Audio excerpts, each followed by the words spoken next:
Olá, meu querido amigo, bem-vindo ao Conhecendo o Espiritismo. Sou Evelyn Freire. Estamos mais uma vez juntos no nosso estudo aprofundado da doutrina espírita, livro 1, conversando sobre a conversão e a missão de Paulo de Tarso, um dos maiores e mais dedicados apóstolos do Cristo. Vamos entender como era a sua personalidade, a sua história, o seu compromisso e a sua missão. Tenho certeza que você também vai se emocionar com esta aula, assim como com todas as que nós temos trazido para você. Portanto, você está convidado a nos acompanhar em mais este estudo. E eu convido você também para se inscrever no nosso canal, curtir, compartilhar e comentar os nossos vídeos.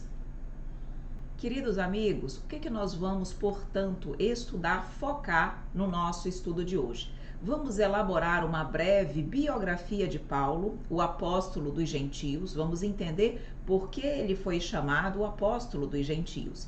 E vamos identificar as características da conversão e da missão de Paulo de Tarso. Então vamos trazer inicialmente as ideias principais do nosso estudo e depois, como você já sabe, vamos detalhar mais as informações.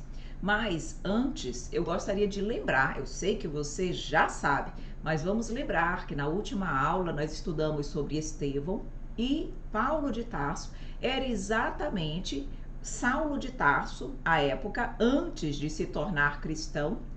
Ele era Saulo de Tarso, o noivo de Abigail, que era irmã de Estevão. Então nós vimos que Saulo de Tarso, ele foi o responsável, ele teve uma atuação preponderante na condenação, no julgamento e no apedrejamento de Estevão. Mas nós vamos entender como ele, de verdugo, se tornou apóstolo e um dos maiores realmente apóstolos dedicados, aqueles que exemplificaram e trabalharam arduamente pela divulgação da Boa Nova no mundo. Vamos entender como tudo isso aconteceu. Pois muito bem, Paulo de Tarso, ele é conhecido como apóstolo dos gentios. Depois que ele se converteu ao cristianismo, e nós vamos entender como isso se deu, ele passou a ser chamado como apóstolo dos gentios. Ele nasceu em Tarso, por isso ele era chamado de Saulo de Tarso e depois de Paulo de Tarso, capital da Sicília no início do século I da nossa era. E ele viveu em torno de 62 anos, mais ou menos o tempo que ele realmente esteve conosco encarnado. Fazia parte de uma família judaica da tribo de Benjamim.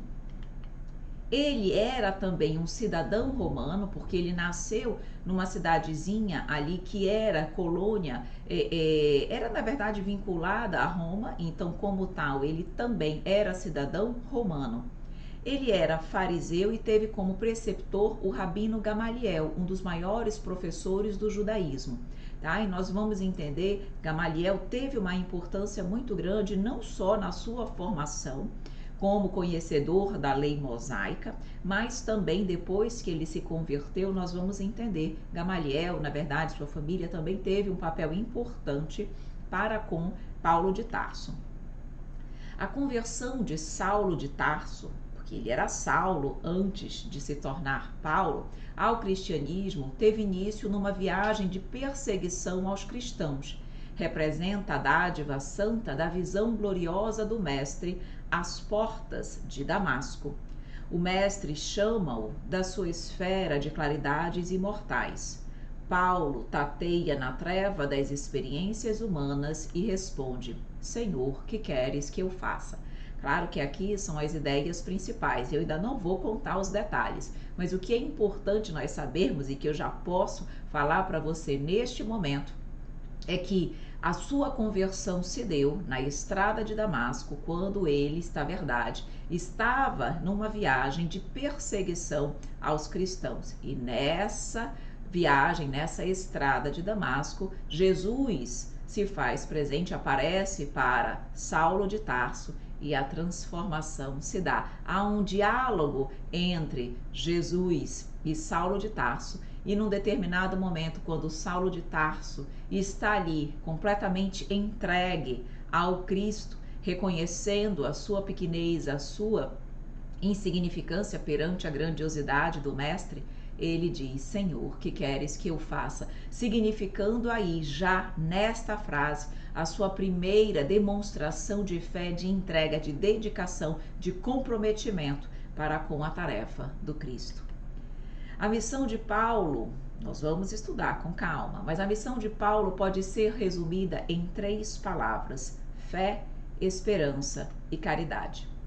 Coloca assim, sem equívoco, conquanto ele resuma a sua missão, a boa nova, nessas 3 palavras, ele destaca ainda a caridade acima até mesmo da fé. É que a caridade está ao alcance de toda a gente, do ignorante como do sábio, do rico como do pobre, e independe de qualquer crença particular. Essa afirmação está ali no Evangelho segundo o Espiritismo. Então, sem sombra de dúvidas, ele, Paulo, e essa é a conclusão a que nós vamos chegar no fim da nossa aula, foi um dos maiores e mais dedicados apóstolos do Cristo. Após a sua conversão ao cristianismo, trabalhou arduamente na divulgação da mensagem evangélica e na conversão dos povos pagãos.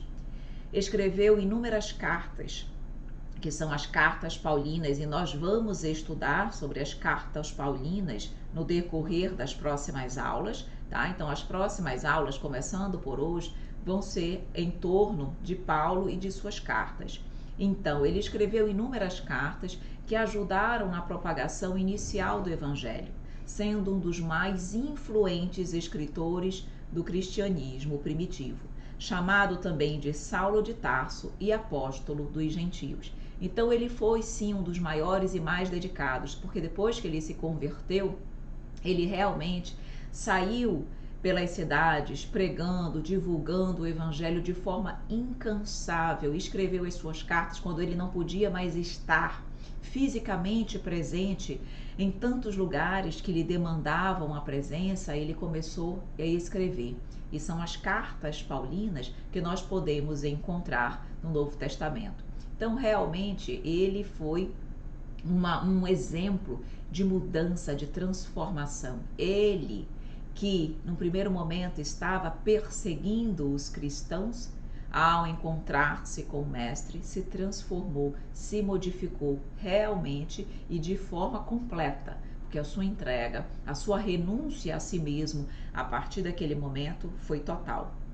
E vocês devem lembrar, porque enfim, foi a aula passada, vocês lembram quando Estevão conheceu Paulo, quando ele já estava ali nos seus minutos finais, quando Abigail, sua irmã, apresentou o noivo, e ele disse assim, que ele abençoou a união deles e disse que ela ficasse com ele, porque ele, com certeza, quando ele conhecesse o Mestre, ele iria se dedicar com todo o empenho, com todo o ardor, assim como ele fazia com a lei mosaica.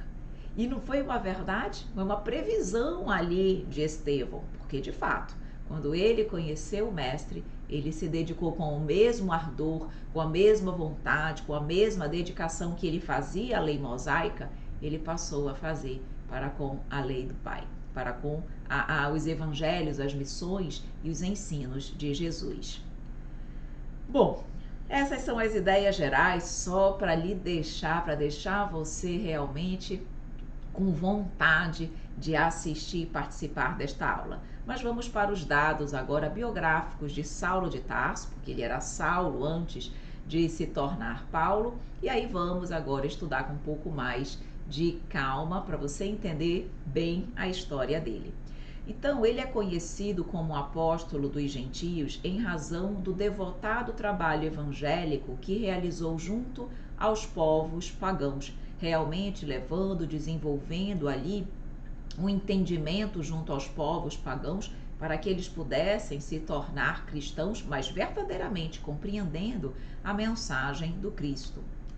Nasceu em Tarso, capital da Sicília, no início do século I da nossa era, recebendo o nome hebraico de Saulo. Fazia parte de uma família judaica helenista, da tribo de Benjamim, cujos integrantes eram judeus da diáspora. Já falamos, lembram que nós já estudamos sobre a diáspora quando nós falamos sobre o judaísmo. Então, se você não lembra, é só voltar lá na nossa aula. Na infância, aprendeu sobre a sua herança judaica na sinagoga local de Tarso. No entanto, obteve os estágios finais de sua educação religiosa em Jerusalém, sob a orientação do Rabino Gamaliel. Então, o Rabino Gamaliel teve uma importância muito grande na educação, na formação religiosa de Saulo. Aqui nós trazemos para você um mapa para que você possa entender mais ou menos onde fica a localização de Tarso, tá? Fica na Pérsia, e nós podemos ver ali, na Turquia, na verdade, e nós podemos ver então aí de forma pequenininha, tá? Aí com esse círculo azul, mas você tem condições de ter uma ideia mais ou menos da localização ali da cidade de Tarso.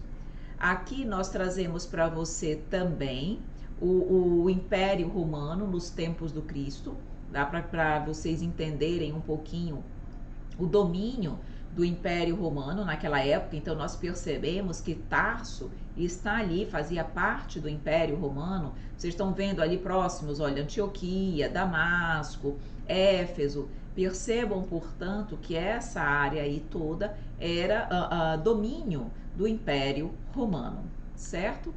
Pois muito bem, ele também, como nós falamos, ele era cidadão romano porque ele nasceu numa província de Roma.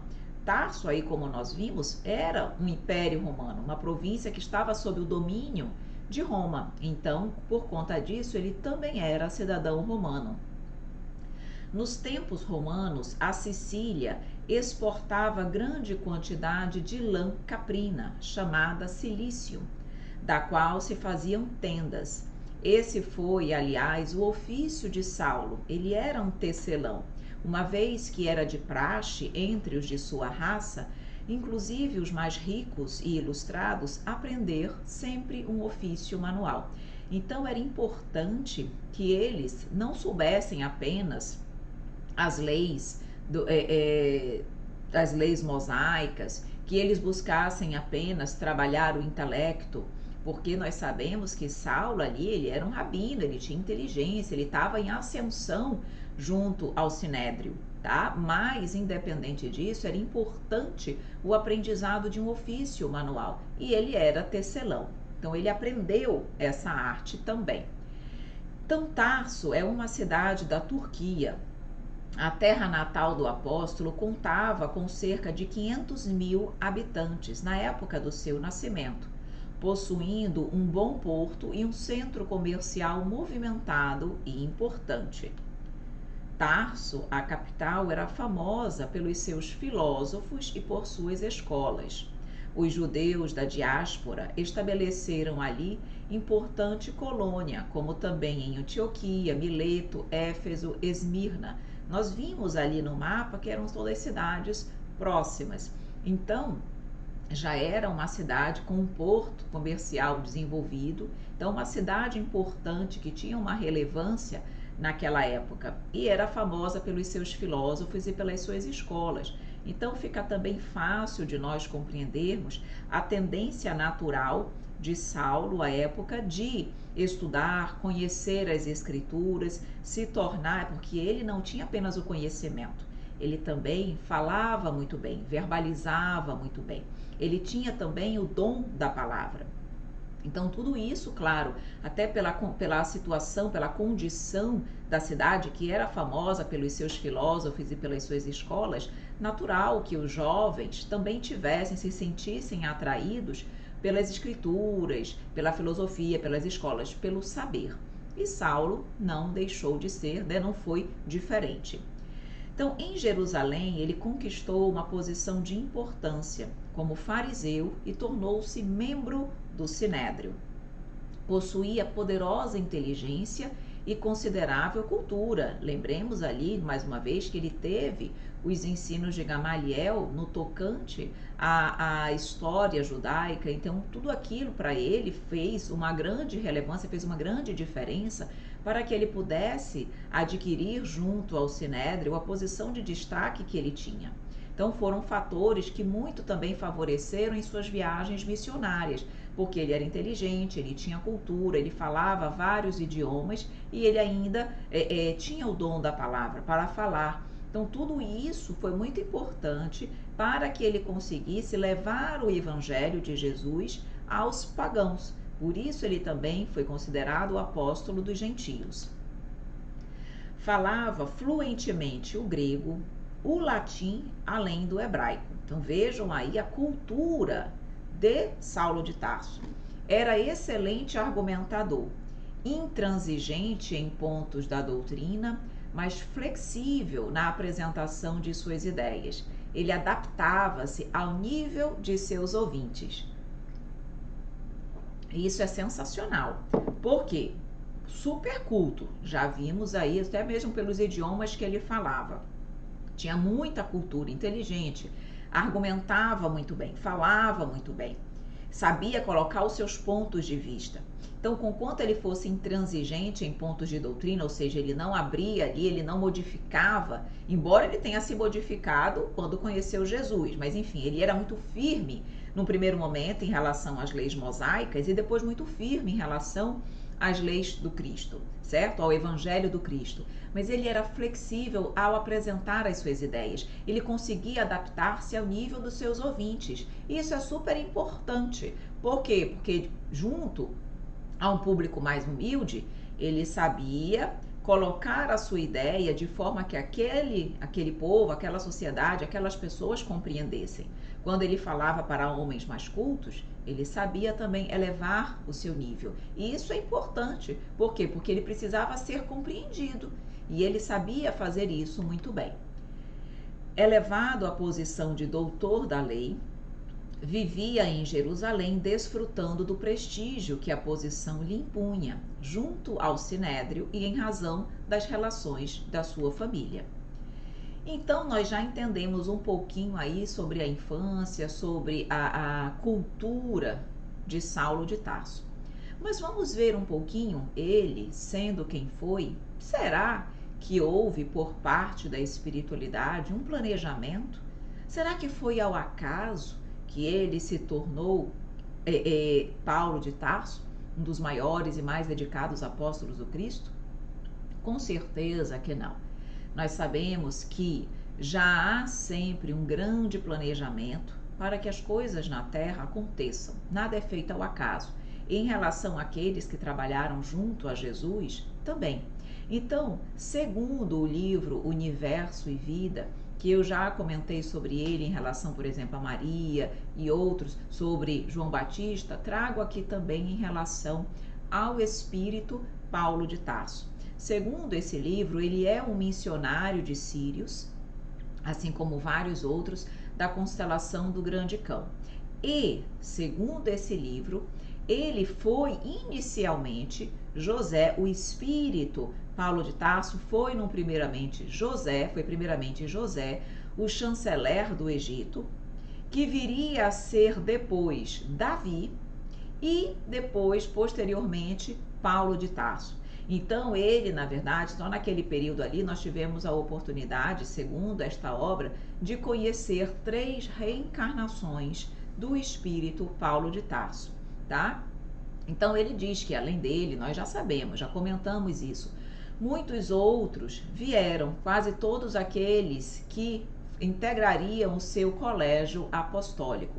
Então Paulo de Tarso foi um deles. Então por aí nós já percebemos que era um espírito que realmente já apresentava uma bagagem espiritual. Então ele estava ali temporariamente perdido um pouco no seu objetivo maior, no seu compromisso assumido para com a missão do mestre, mas ele retomou o caminho e retomou de uma forma maravilhosa. Então, claro que o nascimento em Tarso, cidade cosmopolita, naquele tempo e naquele local, foi tudo predeterminado. Uma população heterogênea de marcada influência grega. A tradição grega e cidadão romano, o fato dele ter a tradição grega e ser um cidadão romano, nada foi ao acaso. Então, o patrimônio cultural que ele teve, político, inclusive difícil de ser reunido em uma só pessoa, não foi ao acaso que ele teve todo esse patrimônio cultural e político, todo esse reconhecimento que ele tinha na época, politicamente falando e culturalmente falando. Tudo foi planejado. Então nós percebemos que, na verdade, a espiritualidade sabe o que faz. Não é à toa que ele tinha esse conhecimento, porque isso seria importante para a missão que ele iria desempenhar no futuro. Lembram? Quando aqui voltando lá no nosso estudo sistematizado da doutrina espírita, quando nós falamos de Kardec. Kardec, não é à toa que ele teve a educação que ele teve acesso à intelectualidade, que ele já era um professor, que ele já escrevia livros. Não foi à toa que ele conheceu a doutrina após os 50 anos. Por quê? Porque todo essa sua bagagem inicial foi importante para o trabalho que ele realizaria no futuro. A mesma coisa quando estudamos Moisés, que nós percebemos que ele teve toda uma cultura, toda uma educação egípcia importante, que lhe deu conhecimentos diversos, para que mais à frente ele pudesse conduzir o povo hebreu e também escrever a Torá, escrever os cinco livros do Antigo Testamento. Isso não foi importante, decisivo para ele? Certamente. E em relação a Paulo de Tarso, a mesma coisa. Todo esse conhecimento, todo esse aprimoramento que ele teve como Saulo de Tarso foi fundamental para a missão que ele viria desempenhar posteriormente. Então vamos entender um pouquinho agora a perseguição de Saulo de Tarso aos cristãos. Por que que isso aconteceu? Nós já estudamos um pouco em relação a isso na aula passada, quando falamos e estudamos sobre Estevão. Mas vamos entender.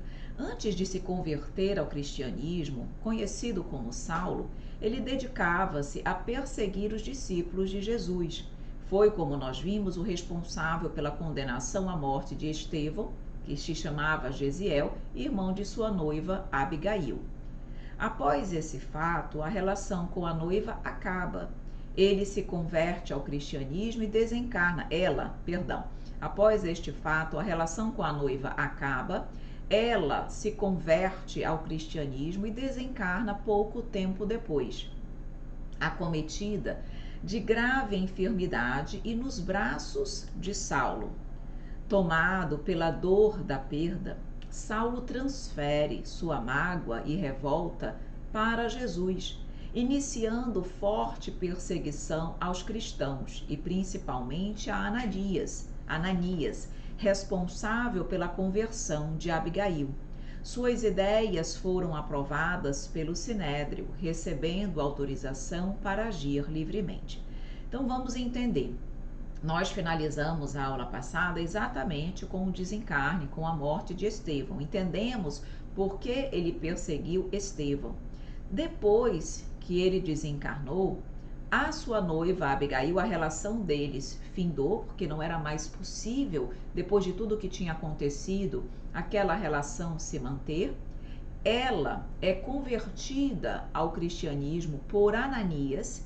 Então, Ananias foi exatamente ele o responsável pela conversão de Abigail, mas ela enferma e acaba desencarnando. E esse desencarne, segundo consta no livro Paulo e Estevão, pelo Espírito Emmanuel, psicografia de Francisco Cândido Xavier, ela desencarna nos braços de Saulo. Então, a dor dele pela perda da mulher amada foi muito grande. E aí a sua dor acabou sendo transferida, sua mágoa, sua revolta para Jesus. E aí ele na verdade iniciou a partir daí uma forte perseguição aos cristãos. Como ele não tinha mais nada, como todos os seus sonhos tinham acabado, porque ele não poderia mais construir um lar como ele almejava, então a partir daí ele disse, então eu vou agora, minha vida vai ser dedicada exatamente para preservar a lei mosaica. E isso para ele significava perseguir os cristãos. porque, no seu entendimento, eram leis opostas. E ele começou desejando perseguir exatamente Ananias. Por que Ananias? Porque ele havia convertido Abigail ao cristianismo. Então foi exatamente assim que ele iniciou esse processo de perseguição. E ele, como gozava do reconhecimento, do respeito do Sinédrio, ele conseguiu autorização, porque para que ele pudesse perseguir, para que ele pudesse agir dessa forma, ele tinha que ter autorização do Sinédrio. Então ele colocou as suas ideias foram aprovadas e assim ele se viu muito livre e tranquilo para isso. Na verdade, em Jerusalém a situação já estava relativamente controlada, porque os cristãos já haviam sido aprisionados. Mas, diferente de Damasco, ele queria, na verdade, ir a Damasco exatamente para perseguir Ananias. Então, a autorização dele foi nesse sentido, porque ele colocou que em Damasco, ali a influência dos cristãos ainda era muito grande. E aí, com essa autorização, ele dirigiu-se, foi, né, ali preparou tudo para essa viagem a Damasco. E aí, o que nos diz o livro ainda, Paulo e Estevão? Diz assim: Saulo de Tarso galvanizava o ódio pessoal ao Messias escarnecido. Agora que se encontrava só, buscava concentrar esforços na punição e corretivo de quantos encontrava transviados da lei mosaica. Julgando-se prejudicado pela difusão do evangelho, renovaria processos de perseguição infamante. Sem outras esperanças, sem novos ideais, já que lhe faltavam os fundamentos para constituir um lar, entregar-se-ia de corpo e alma à defesa de Moisés, preservando a fé e a tranquilidade dos compatrícios. Como nós dissemos, então ele não viu mais uma razão de ser, a não ser perseguir os cristãos e com isso defender a lei mosaica. E foi exatamente durante essa viagem de Jerusalém a Damasco, que ocorreu entre os anos de 31 e 36 depois de Cristo, realizada com o objetivo de prender muitos cristãos que buscavam abrigo nas sinagogas de Damasco, que Saulo teve uma visão de Jesus, completamente envolto em luminosidade. Saulo ficou temporariamente cego, tendo sua visão recuperada 3 dias depois por Ananias, que também o batizou. Então, vamos agora entender como se deu a conversão. Na verdade, o que acontecia quando ele estava a caminho, ele estava, segundo consta, estava ele e mais 3 homens que trabalhavam com ele, que o seguiam e que estavam ali para ajudá-lo, para auxiliá-lo naquela missão. Pois muito bem, num determinado momento da estrada de Damasco, uma luminosidade muito grande surgiu. Naquele momento, aquela luminosidade foi tão grande que ele teria caído do cavalo, e ali, ao cair do cavalo, ele, segundo consta, e nós vamos trazer essa passagem que consta do livro Paulo e Estevão, ele visualiza, ele vê Jesus, tá? É uma imagem esplendorosa, as palavras vocês já vão ver aqui na sequência. Ele vê Jesus. Num primeiro momento ele não consegue entender quem é aquela figura magnífica, e aí a voz de Jesus é ouvida não só por Saulo, mas por aqueles homens que estavam com ele também. E aí Jesus diz: Saulo, Saulo, por que me persegues? E aí Saulo pergunta quem é aquela figura magnífica. E aí ele diz: eu sou Jesus. Jesus fala que é Jesus. E aí, naquele momento, Saulo realmente fica cego, como está dito aí, ele fica cego por 3 dias. E ele, naquele momento, ele percebe realmente que tudo aquilo que Estevão, tudo aquilo que os cristãos falaram e falavam era verdade.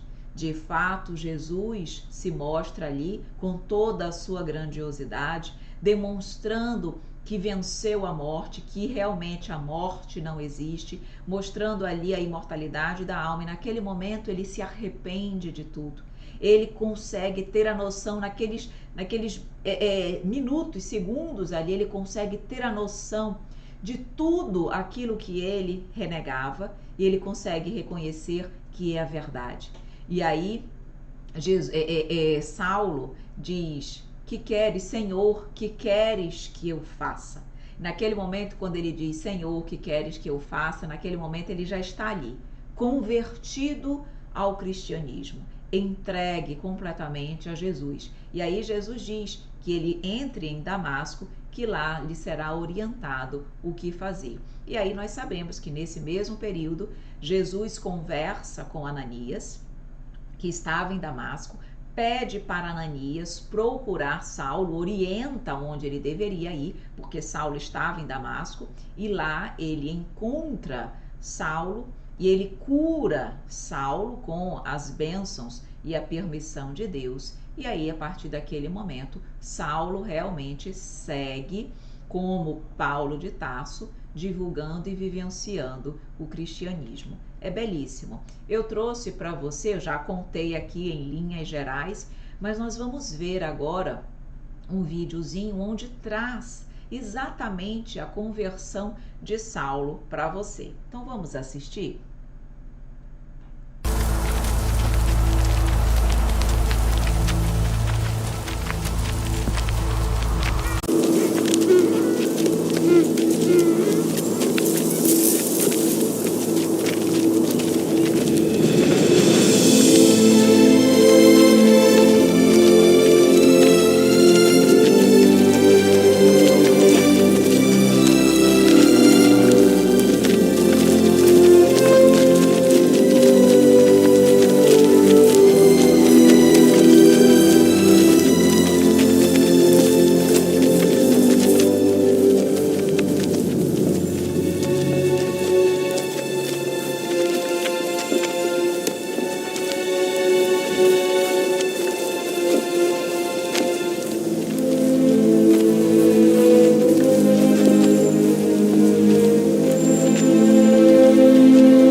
Saulo, por que me persegues?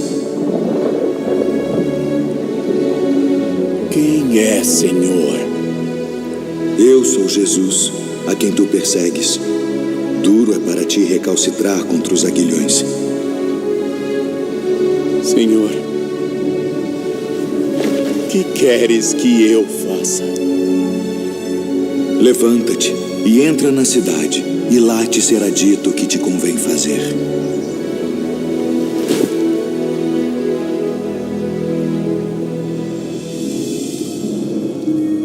Ananias. Sim, eis-me aqui, Senhor. Levanta-te e vai à rua chamada Direita e pergunta em casa de Judas por um homem de Tarso chamado Saulo, pois eis que ele está orando. E numa visão ele viu que entrava um homem chamado Ananias e punha sobre ele a mão para que tornasse a ver.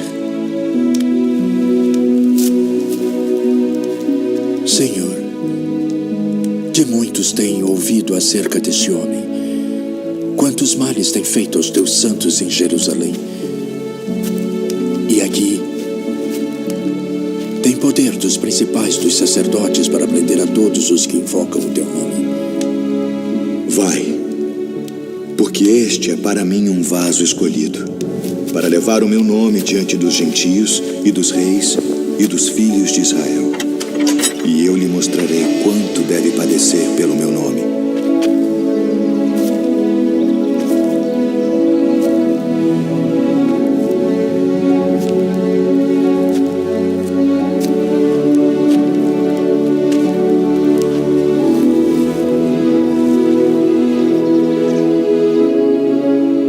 Irmão Saulo,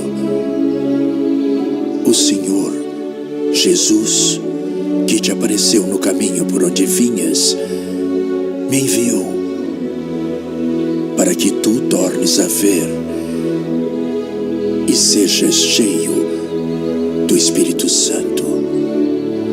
Irmão Saulo, recebas a tua visão.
Gostaram? Interessante, não é, meus queridos amigos? Nós percebermos então, aí através desse pequeno vídeo, um pouquinho de como foi emocionante, como foi realmente importante e tocante para Saulo esse momento. Então, segundo aqui o livro Paulo e Estevão, vamos ver exatamente como se deu esse momento, quando ele viu Jesus.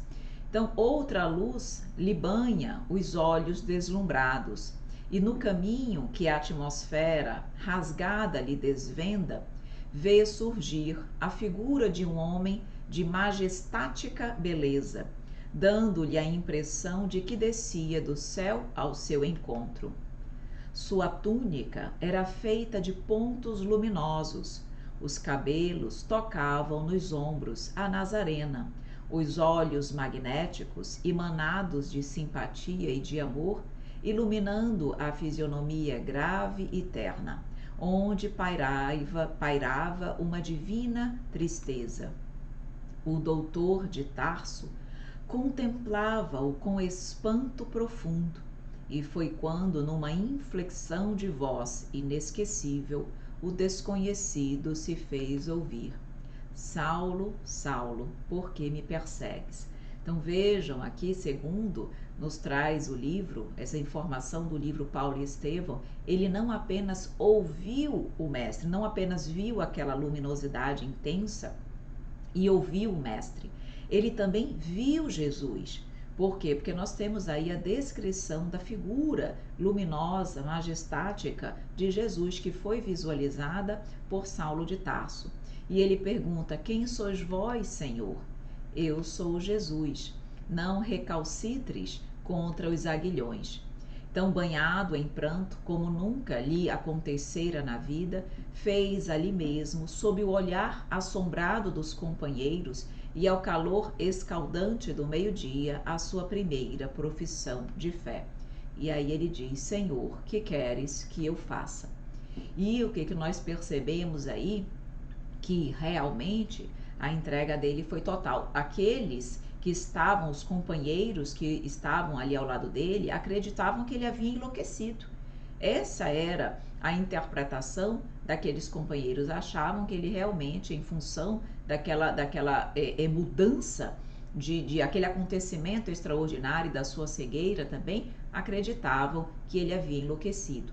No terceiro dia de preces fervorosas, como nós vimos, eis que o hoteleiro anuncia alguém que o procura, que era Ananias. Ele tinha ido a Damasco para perseguir Ananias, e foi exatamente Ananias que o salvou. Claro, com a orientação, com a permissão de Jesus, sob, na verdade, a orientação do mestre. Então, a ovelha perseguida, Ananias, vinha buscar o lobo voraz.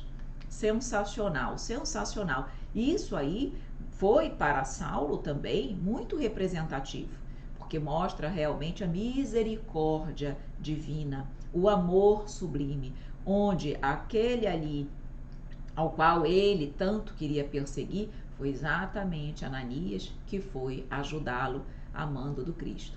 Segundo nos informa o Espírito Miramês, no comentário que ele faz à questão 868 de O Livro dos Espíritos, nós sabemos que Miramês tem, através do médium João Nunes Maia, uma coletânea chamada Coletânea Filosofia Espírita, onde ele comenta as perguntas de O Livro dos Espíritos.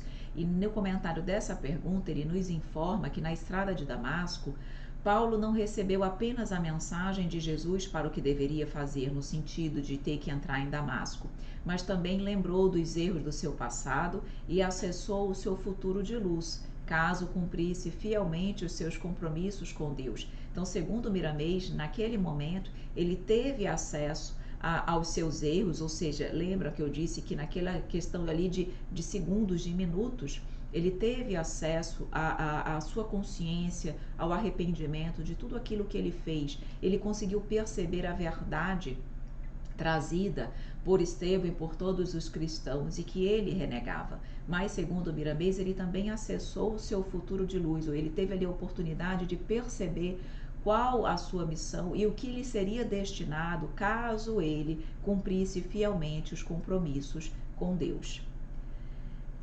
Bom, em Atos capítulo 9, Jesus envia Ananias, como nós vimos, para curar Paulo de sua cegueira, dizendo-lhe ser aquele homem um vaso escolhido. Ou seja, Paulo, conforme a programação do plano espiritual, tinha como missão a tarefa de divulgar a palavra de Jesus.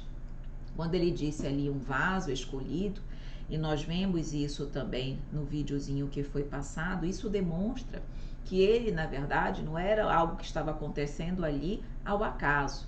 Havia sido feito todo um planejamento para o trabalho de Paulo. Ele realmente veio com a tarefa de divulgar a palavra de Jesus. Então, realmente, ele estava ali temporariamente perdido no tocante aos seus verdadeiros compromissos. Mas, com a visão de Jesus em Damasco, ele pôde realmente retomar o seu caminho. Então, ele andara esquecido e temporariamente hostil a essa programação. Mas ante a figura majestosa de Jesus, prontamente se decide a reassumir seus compromissos espirituais. E aí ele disse, vai, isso aqui é Jesus falando exatamente em relação a Paulo. Vai, porque este homem é para mim um instrumento de escol, para levar o meu nome diante das nações pagãs, dos reis e dos filhos de Israel.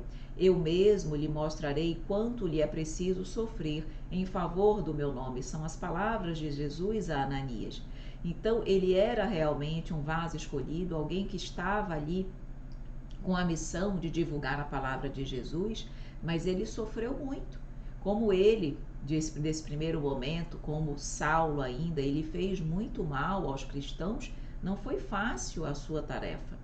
Ele foi preso, ele foi apedrejado, ele sofreu bastante, mas ele não desanimou. Ali, com o mesmo, como nós falamos, com a mesma dedicação e ardor que ele defendia a lei mosaica, ele defendeu a lei do Cristo, ele defendeu a mensagem cristã. Então, ele sofreu muito em nome de Jesus, mas ele realmente reassumiu de forma completa os seus compromissos espirituais.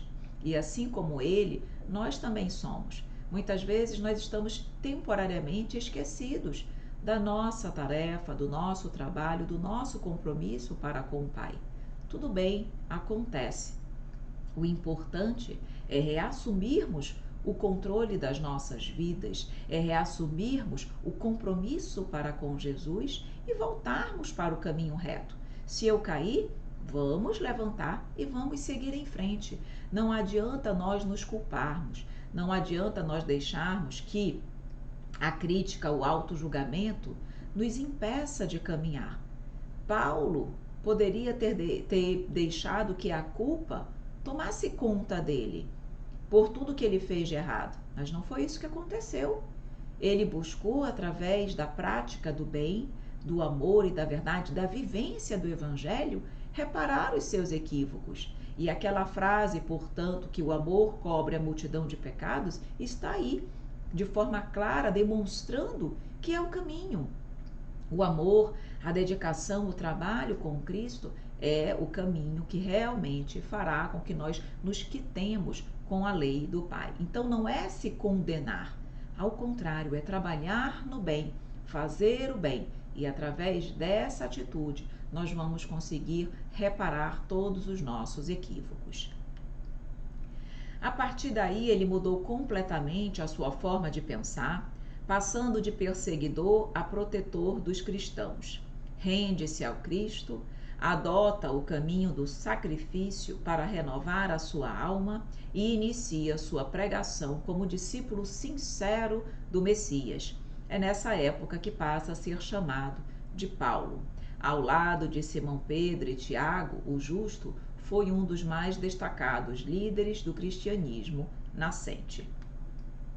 Tão logo se verificou o egresso do Cordeiro às regiões da luz, a comunidade cristã, de modo geral, começou a sofrer a influência do judaísmo.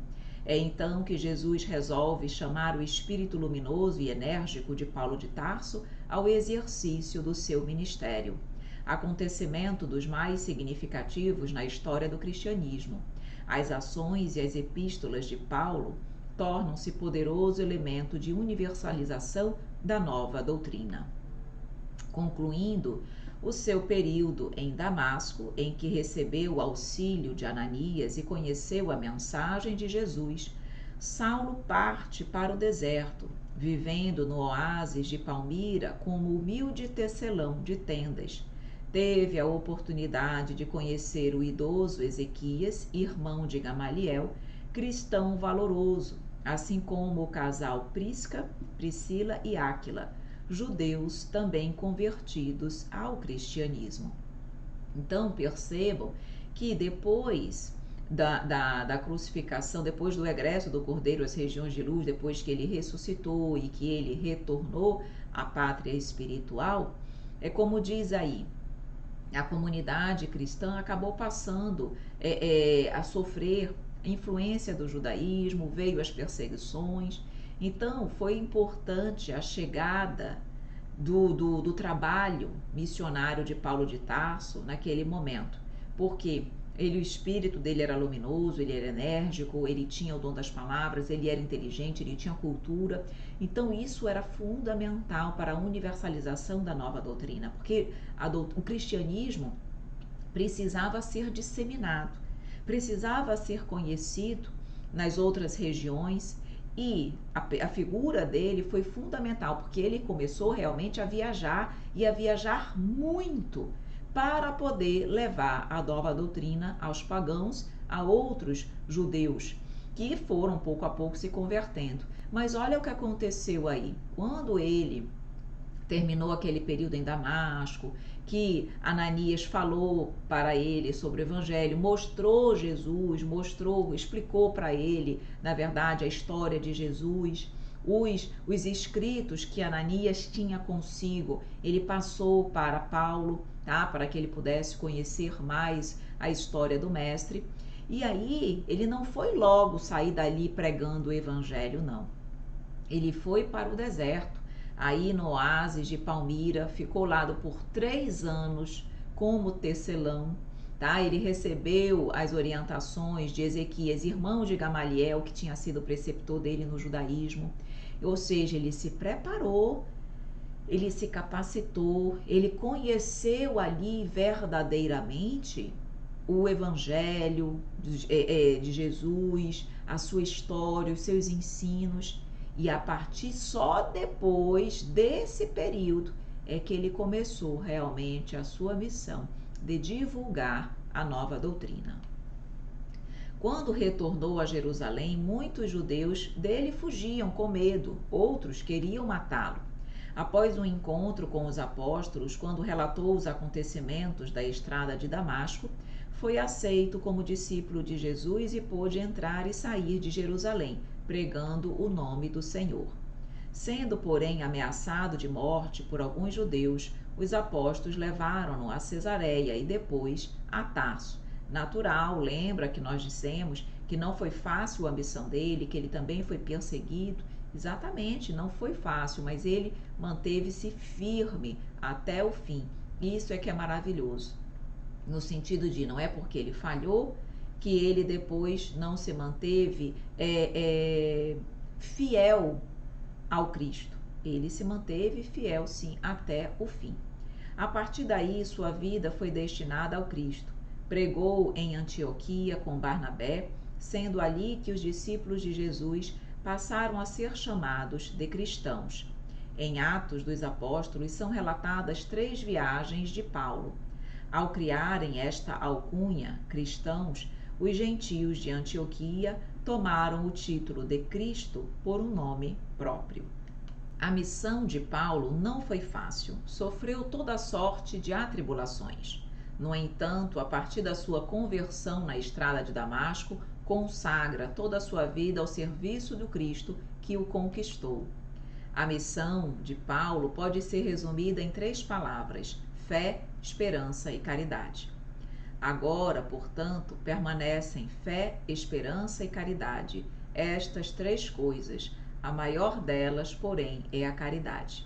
Então, vejam que essa tríade, e nós aqui que já estudamos a doutrina espírita, sabemos da importância da fé, da esperança e principalmente da caridade. Por que a caridade é a maior delas? Porque é o amor em ação, é a representatividade do amor em ação, sendo colocado, vivenciado em todas as situações. Por isso que cabe a nós trabalharmos sempre a caridade, o amor. Temos que ter fé, é fundamental, uma fé raciocinada, não uma fé cega. Temos que ter a esperança no amanhã de dias melhores, do nosso futuro como espíritos imortais e que um dia seremos perfeitos, e precisamos da caridade, que realmente é a vivência verdadeira e efetiva dos ensinos do Cristo. Ali, Hermínio Miranda, no livro Cristianismo, a Mensagem Esquecida, nos diz: a fé é uma posse antecipada do que se espera, um meio de demonstrar as realidades que não se veem. E para demonstrá-lo, discorreu longamente sobre todas as coisas maravilhosas que os hebreus haviam aceitado no passado pelo puro e singular testemunho da fé. Falando aí do trabalho de Paulo. Ancorava-se a fé na retidão do homem, pois o justo vive pela sua fé, sustentando-se nela, confiante nela. Não, contudo, uma fé passiva, de braços cruzados, nem uma fé apoiada simplesmente nos velhos preceitos da lei de Moisés. Essa aí, quando ele diz não numa fé passiva, vem mostrando da fé ativa, da fé raciocinada, da fé que é transformada em obras. A fé precisava, portanto, ser ativa, construtiva, fraterna, atuante, fortalecida na esperança e dinamizada na caridade. Então, olhem aí mais uma vez as orientações de Paulo, trazidas para nós por Hermínio Miranda, e orientações que devem tocar profundamente os nossos corações.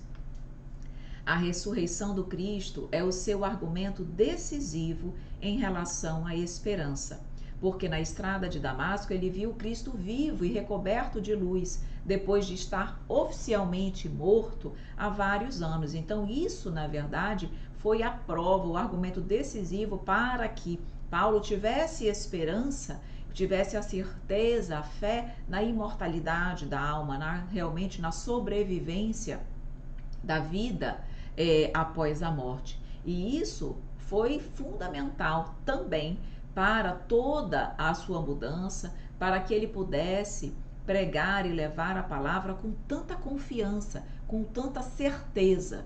Por quê? Porque ele teve ali o testemunho, ele foi testemunho real, vivo, da imortalidade da alma.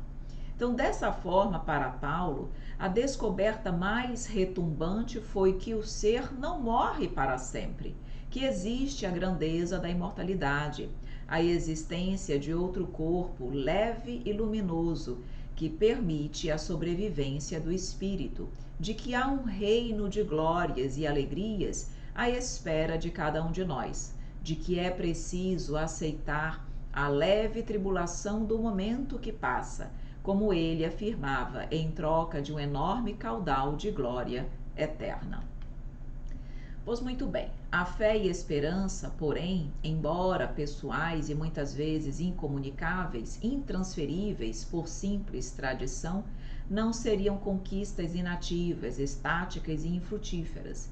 Na dinâmica do amor convertido em caridade, elas poderiam expandir-se, acendendo em outros corações o fogo sagrado. Então, Hermínio Miranda aí explicando também para nós a ideia trazida por Paulo de fé, esperança e caridade, reforça a ideia de que a fé e a esperança, elas precisam estarem sempre ativas. Elas não podem ser inativas, estáticas e infrutíferas. Elas precisam andar junto com a caridade para que, como ele coloca aqui, como Hermínio Miranda coloca, para que possam expandir-se, acendendo em outros corações o fogo sagrado do amor, das verdades espirituais. Então, precisamos trabalhar sempre, constantemente, isso em nossos corações, para que possamos também, hoje, mesmo com as nossas imperfeições, sermos exemplos vivos dessa verdade, da fé, da esperança e da caridade.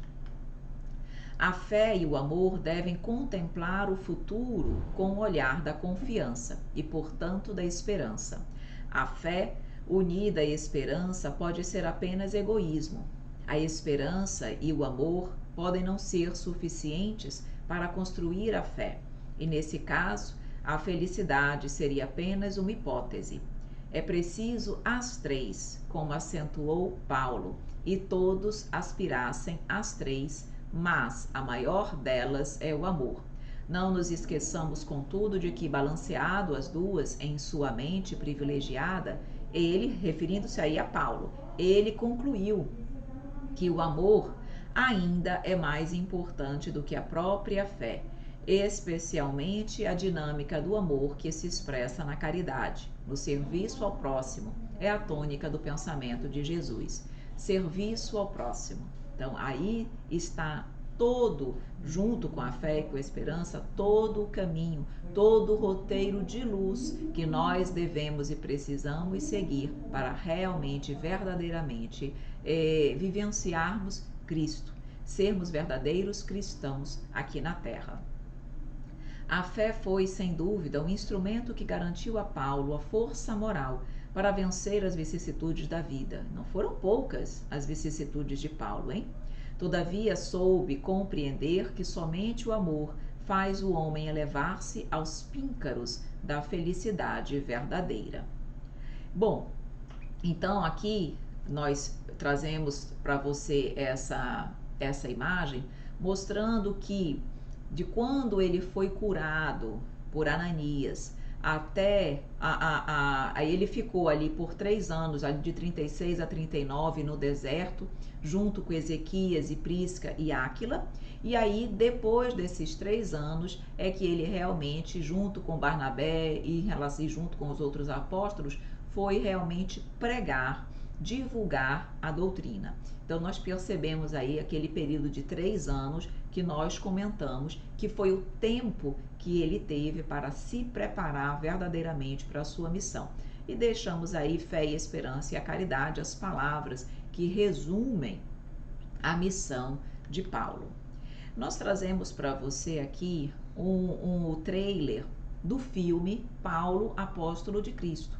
Tá? Esse filme está disponível, se vocês quiserem, é só buscar, enfim, na internet, nos vários aplicativos que trazem filmes, você pode saber um pouquinho mais sobre a vida, sobre as dificuldades, as vicissitudes enfrentadas pelo apóstolo Paulo. Então eu vou colocar para vocês aqui o trailer do filme, para que você, se quiser, possa assistir esse filme, perfeito? Eu, Lucas, envio uma mensagem a todos que seguem nosso Senhor Jesus Cristo.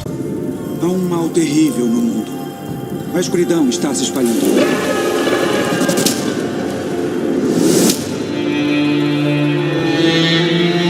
Eu sei que você Vocês estão sendo perseguidos. A fé está sendo testada. Eu sei que questionam o caminho. Mas eu vim a Roma para encontrar Paulo, para escrever a história dele, para trazer esperança, para trazer luz à escuridão atual e para nos lembrar de como Deus transformou um homem odioso que mudará a história do mundo. Lucas, estou sonhando? Eu estou aqui. Roma está manchada com o sangue de nossos irmãos. Isso é o que acontece quando se confia em Deus. O povo está desesperado. Somos a única luz que resta na cidade. Não posso consertar a fé deles. Mas a sua fé pode inspirá-los. E arriscar que as pessoas vejam a mim como a Cristo. No dia em que eu vi sua pregação, meu Deus, eu vi Cristo em você. Há homens, mulheres e crianças que nunca vão conhecê-lo. É preciso haver um relato manuscrito dos seus atos. O que sabe de fato sobre esses cristãos? Estou preocupado com esses documentos. Temos que tirar isto de Roma. Acha que estamos planejando uma fuga? Uma única palavra minha e mando você para o Deus que quiser. Lucas! Eles reuniram homens para derrubar Roma. O que fim? Justiça! Eles querem vingança. Não! Por que não? Amor é o único caminho.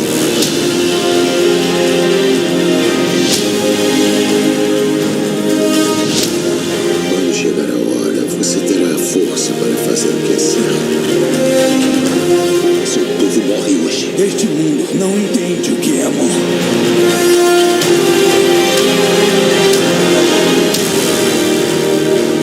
Onde aumentou o pecado, transbordou a graça.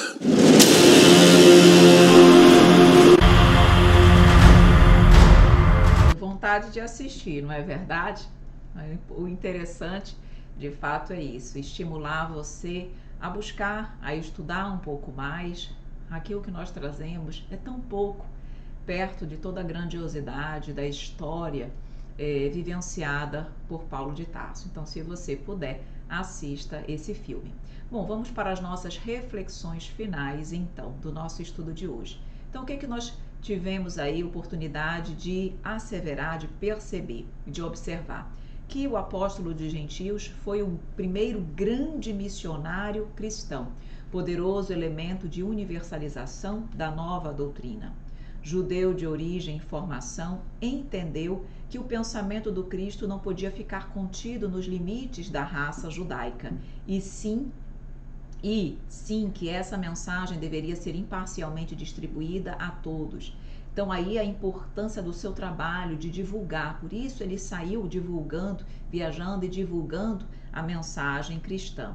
Soube esperar o seu momento, meditou 3 anos no deserto e mais 3 viveu na obscuridade, mostrando mais uma vez então que ele soube aguardar o tempo certo para se preparar para a missão, porque ele sabia que enfrentaria dificuldades, vicissitudes. E nós, muitas vezes, somos imediatistas, queremos realizar tudo logo. Temos que ter calma, porque nós estamos também sendo preparados para algo, muitas vezes, maior e que vai exigir de nós preparo, maturidade, entendimento, paciência, resignação, força espiritual. Então, o que nós realmente precisamos é ter serenidade para avaliar aquilo que pode ser feito agora e aquilo que precisa de um tempo, de uma maturação para se dar. Ele proclamou as verdades do Cristo aos grandes e aos pequenos, ainda que precisasse percorrer entre os extremos da humildade e da renúncia. A fé o sustentou em todas as dificuldades. Todavia compreendeu que somente o amor faz o homem elevar-se. E ele diz: se muito errei, hoje muito necessito. Na sua misericórdia, Jesus rasgou a túnica miserável das minhas ilusões. Os sofrimentos regeneradores chegaram-me ao coração, lavando-o com lágrimas dolorosas. Perdi tudo que significava honrarias e valores do mundo, por tomar a cruz salvadora e seguir o Mestre na trilha da redenção espiritual. Assumo a responsabilidade dos meus tristes feitos. Perdoem-me, porém, levando em conta a minha ignorância criminosa. Palavras de Paulo de Tarso, constantes do livro Paulo e Estevão. Palavras realmente tocantes e que nos emocionam certamente. E assim deveria pelo menos ser a nossa conduta. Ver nos sofrimentos regeneradores a oportunidade de da nossa redenção, uma oportunidade para que nós possamos alcançar a redenção dos nossos erros, dos nossos delitos para com o Pai. Então, Paulo, no desempenho da sua tarefa, foi comprometido, sem sombra de dúvidas, dedicou-se até o ponto do sacrifício, persistiu até o fim, foi firme, dedicado até o fim. Busca da coerência entre o conhecer e o viver. Não sou eu quem vive, é o Cristo que vive em mim. Ou seja, ele teve coerência em tudo aquilo que ele vivia, todo o conhecimento que ele teve foi realmente retratado no seu viver, na sua forma de agir durante toda a sua missão. Então, aqui também no desempenho da sua tarefa, quando nós tivermos com alguns questionamentos importantes na nossa vida, o que fazer para adquirir a compreensão perfeita dos desígnios do Cristo? Lembremos de amar. O amor fará com que nós possamos a tudo compreender. Como fazer para que a alma alcançasse tão elevada expressão de esforço com Jesus Cristo? Como Paulo, o que ele fez para que a sua alma alcançasse tão elevada expressão de esforço com Jesus? Trabalhou. Amou e trabalhou bastante. Que providências adotar contra o desânimo destruidor, quando o desânimo também tocar as nossas almas? Esperança. Que possamos ter esperança de um amanhã mais feliz, esperança daquilo que está reservado para todos nós, que é o progresso, a felicidade e a perfeição. Como nós vamos conciliar as grandiosas lições do Evangelho com a indiferença dos homens? Perdoando, compreendendo o momento que cada um deles vive, entendendo que todos nós temos um tempo, um momento e uma hora para despertar. Que nós possamos despertar agora, perdoar agora. Portanto, assim como Paulo no desempenho da sua tarefa, que nós possamos amar, trabalhar, ter esperança e perdoar. E por fim, para finalizarmos a nossa reflexão, deixemos aqui a pergunta trazida por, na época, Saulo de Tarso quando encontrou Jesus. Senhor, que queres que eu faça? E qual é a mensagem? Qual é, na verdade, o único pedido que Jesus fez verdadeiramente a nós? Que nos amássemos. Não foi essa a conclusão a que chegou Paulo? Que da fé, da esperança e da caridade, a caridade era mais importante porque ela é a vivência verdadeira do amor? Então, meus queridos amigos, que nós possamos finalizar o nosso estudo de hoje lembrando que o que Jesus quer de nós é que nos amemos uns aos outros e que esse sentimento, portanto, seja, a partir de agora, a tônica de nossas vidas.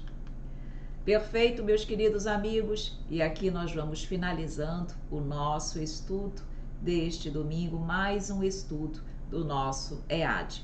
Espero que você tenha gostado, espero que você esteja gostando desse curso maravilhoso e se prepare que vem mais informações e mensagens belíssimas de Paulo para nós nas aulas subsequentes. O meu muito obrigada a você. Seguem as nossas informações, os nossos contatos, as nossas redes sociais. Se você quer conhecer um pouquinho mais do trabalho do Conhecendo Espiritismo, é só realmente buscar essas informações nos canais, nos endereços que aqui deixamos para você.